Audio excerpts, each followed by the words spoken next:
Welcome to Conversations on the Coast, the Bay Area's premier author interview program. And today we are talking to a real best-selling author. Her name is Meg Waite Clayton, and her new book sounds like her old book. Her new book's title is The Wednesday Daughters. Her old book title is The Wednesday Sisters. So, you find a good title, you stay with it, and just keep writing. That's the way we do it in book publishing. It is actually, The Wednesday Sisters is actually a sequel to The Wednesday Sisters, and which is a book I didn't read. So I need your help. At one point, you have said that, wait till I find it here, that the mothers and daughters, they have dreams, and those dreams are the same, to have fulfilling relationships in their lives, as well as something to do that is personally satisfying, that is in some sense all their own. But they approach these dreams with a different set of expectations, shaped by when they come or when they came of age. That's right. What are you driving at there? Well, the divide that separates the Wednesday Sisters, which was the last novel, from the Wednesday Daughters, which is this novel, is the second wave of the women's movement that happened in the early 1970s. I see. The Wednesday Sisters was a novel that addressed women friends who came of age before the second wave of the women's movement and were pretty committed to lives as mothers and wives as their main roles in the world when the women's movement happened, and women's opportunities changed for many women, but not so much for their generation because they were already wedded to the life they'd chosen. I see. The Daughters, and The Wednesday Daughters is a standalone novel. It is meant to make sense to anybody who has not read The Wednesday Sisters, as well as to anybody who has read The Wednesday Sisters. I want to vote in favor of that. It is a wonderful standalone novel, so thank you. Don't worry about that. Thank you. We went to a lot of trouble to make sure that worked. I'll bet you did. But so The Wednesday Daughters come of age on the other side of that divide. They are women who were born in the 1960s, the late 1950s and 1960s.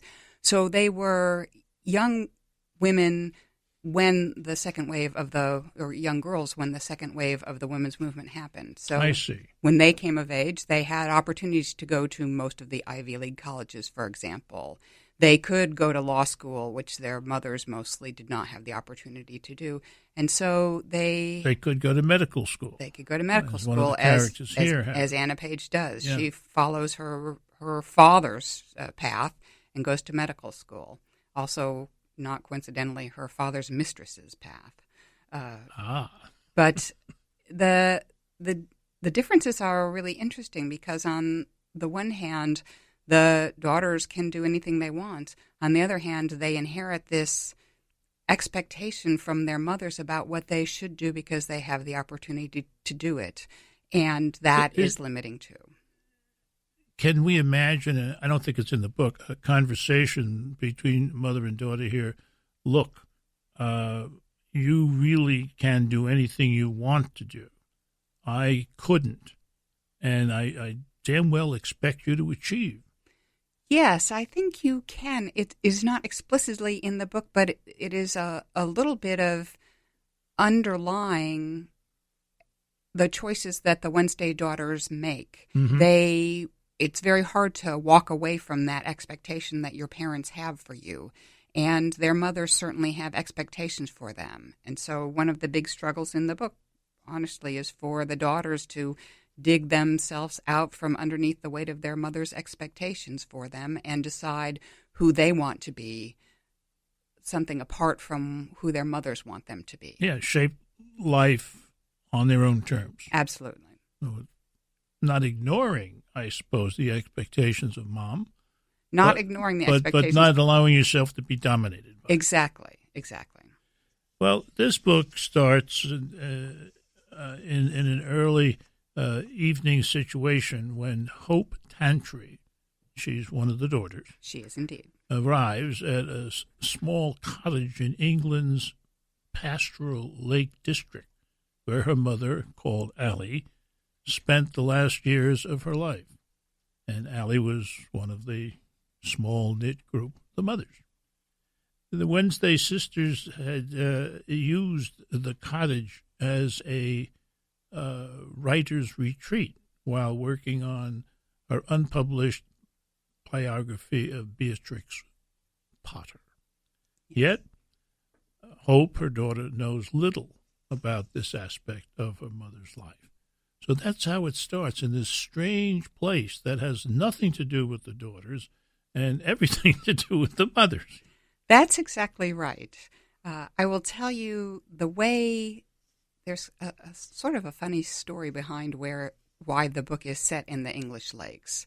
I will tell you that when I first pitched the book to my editor at Random House, I proposed that it be set in Italy.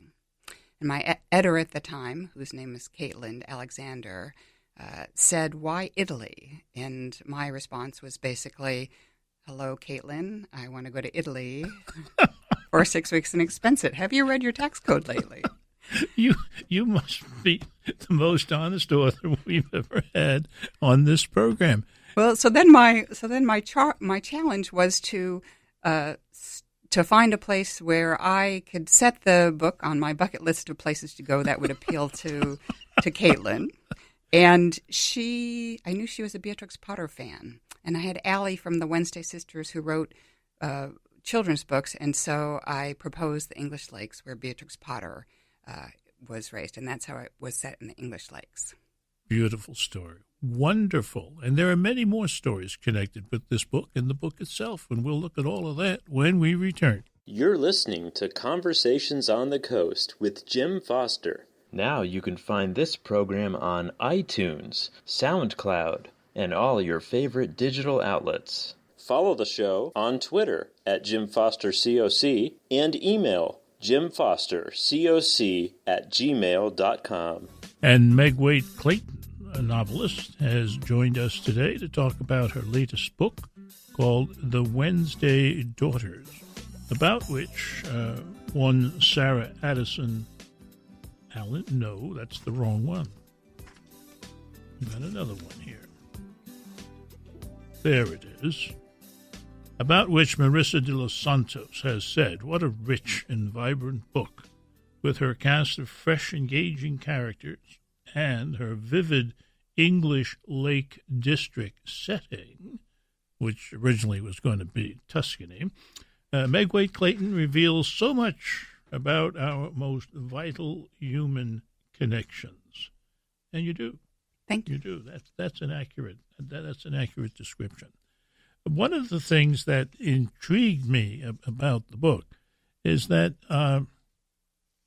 you picked out from all the characters in the previous book carefully, I think, the ones to bring forward into this book. Yes. And the character business is very, very important. It seems to me that you need to understand these people kind of right from the start. And so when I was reading the book, I came up with this chart. And Mama's name was on the top, and then came the daughter's name. And for example, I wrote down Allison, and then underneath Allison I put Hope, the name of her daughter. Yes. And immediately I wrote biracial. Yes. And then I read in your author's comments that was one of the triggers for the book. Yes. The sense of a biracial child. Yes. I had actually not ever meant to do a sequel to the Wednesday Sisters. For readers of that book will recall that it wraps up with an epilogue that brings the sisters' lives more or less up to the present. And I thought I was done with those characters. Then a couple of things happened. One, I got an incredibly generous correspondence from readers on the Wednesday Sisters. Many of those emails and meetings in person and the like ending with or bringing up the question, would I do a sequel? I see. And it began to be hard to say no. And then something happened. A friend of mine who has biracial children took his particular mix of biracial children to see their cousin, who happens to be the same biracial mix as they are. And he said to me on the phone, it was really nice for his kids to see somebody who looked like them.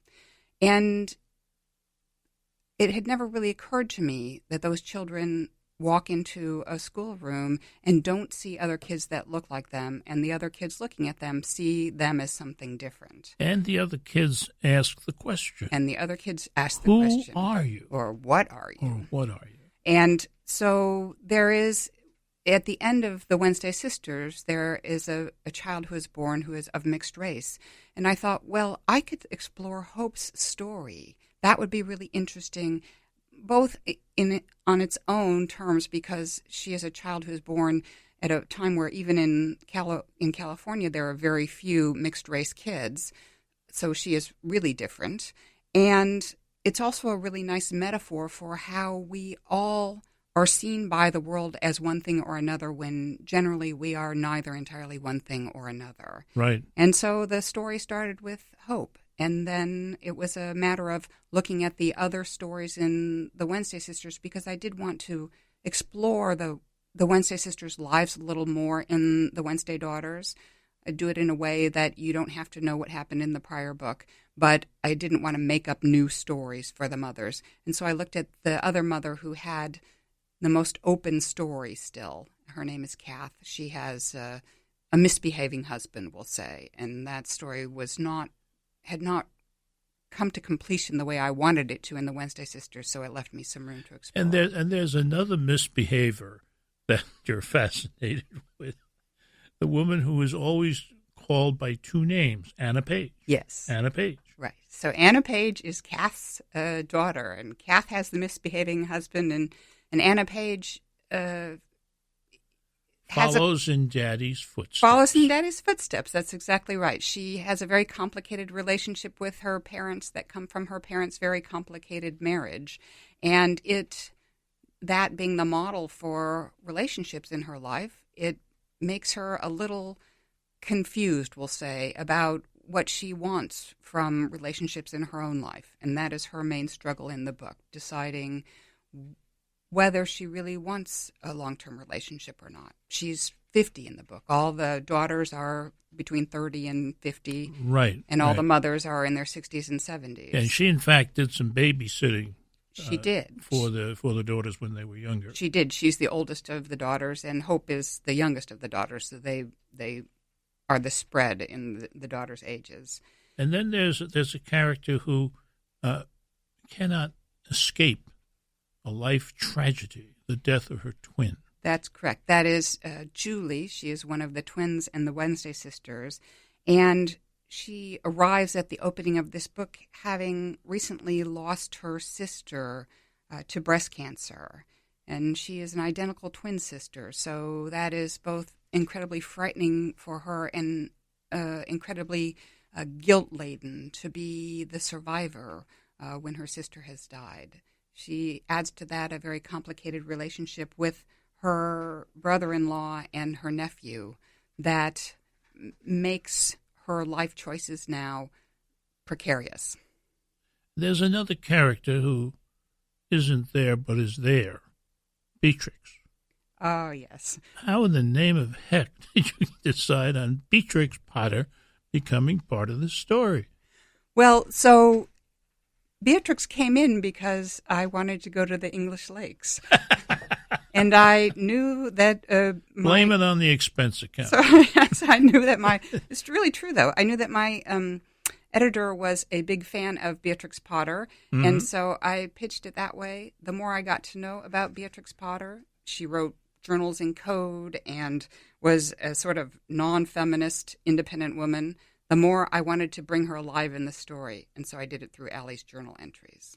Oh, this is a novel with absolutely wonderful, unforgettable characters, so we won't go away without talking some more about them when we return. You're listening to Conversations on the Coast with Jim Foster. Now you can find this program on iTunes, SoundCloud, and all your favorite digital outlets. Follow the show on Twitter at Jim Foster COC and email jimfostercoc@gmail.com. The Wednesday Daughters. It's a novel.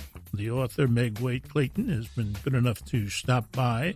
And somebody who stopped by to be interviewed by us some time ago, whom we remember fondly, Paula McLean, author of The Paris Wife, has this to say in part about the Wednesday Daughters. The present and the past intertwine beautifully and inevitably in Meg Waite Clayton's winning follow-up to the Wednesday Sisters. From the beguiling Lake District setting, there that comes again, to a completely charming and spot-on portrayal of Beatrix Potter, to the way the Wednesday Daughters strive to unpuzzle both their own choices and their mother's legacies, every layer of this novel delivers utterly rich and satisfying. Thank you very, very much. Thank you, Paula. That's a great quote, and she's written one heck of a book. Yes, she has. And pretty soon she's got to do another one, no? She's working on it. Is she? Okay. Well, tell her that I'm looking forward to it. I will. That'll make her speed up. I don't want you to get away without giving you a chance to read a bit from the book. And I'm suggesting right at the very end of the book, because it reads beautifully and I think sums up some stuff. And it starts with somebody talking about Mom's puzzle box. Can you explain that? Yes. I struggled with the. I'll tell you, at the opening, you find that the three daughters are carrying with them a puzzle box that is filled with something that will turn out to be, in fairly short order, Allie's ashes. Mm-hmm. Allie has recently died, and that's the reason the three friends are coming to the Lake District to scatter her ashes where she asked them to be scattered, in the English lakes. I didn't want them to be carrying them in an urn or something heavy like that. And so I needed them to carry, I needed something interesting for the ashes to be carried in. And I thought of some things like a teapot and things like that. But I decided on a puzzle box, and I gave Allie a collection of puzzle boxes. They are basically little, usually made out of wood, boxes that look like they have no way in to get into them from the outside. But they have secret panels that you can slide. They're typically of inlaid wood. You slide the panels in a usually fairly complicated order, and you can get the box open. So that's what they're carrying Hope's ashes in. And this scene is, as you said, Jim, at the end of the book, where they are, well, you'll see.